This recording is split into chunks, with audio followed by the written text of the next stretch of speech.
मित्रांनो, तुमचं पुन्हा एकदा साहिल मुल्ला व्लॉगच्या यूट्यूब चॅनलवरती सहर्ष असं स्वागत आहे.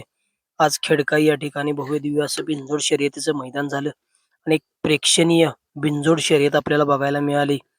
दादा सरकार यांचा चालू सीझनचा गुलालाचा बेताज बादशाह म्हणून ज्या नंदीची ओळख आहे, असा सर्जा दादा आणि सर्जा दादाचा मित्रांनो पहिरा होता लखन विरुद्ध मित्रांनो आकाश शेठ राऊत यांचा शंभू 12-13 आणि दीपक शेठ चिरले कानाशेठ पाटील यांचा मेहरबान शॉटगन मेहरबान.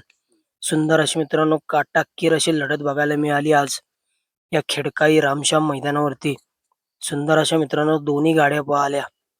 स्वर्गीय पंढरीशेठ फडके दादा सरकार विगर पनवेल यांचा सर्जा दादा आणि लखन विरुद्ध मेहरबान आणि शंभू 12-13 ही लढत काटाकीर अशी लढत बघायला मिळाली.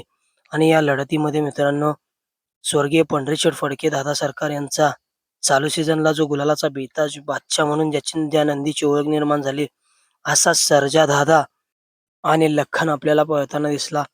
आणि मित्रांनो एक टॉपची बिनजोड बघायला मिळाली आणि या बिनजोडीमध्ये सर्जा दादा आणि लखन बिनजोड शर्यतीचे मानकरी ठरले.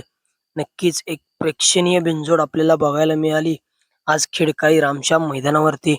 एक टॉपची बिनजोड बघायला मिळाली सर्जा दादा आणि लखन विरुद्ध शंभू 12-13.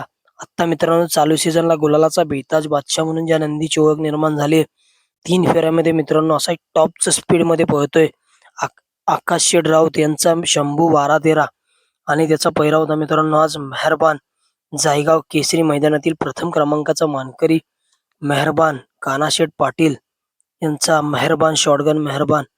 काटाकीर अशा लढतीमध्ये सर्जा दादा आणि लखन बिनजोड शर्यतीचे मानकरी ठरले.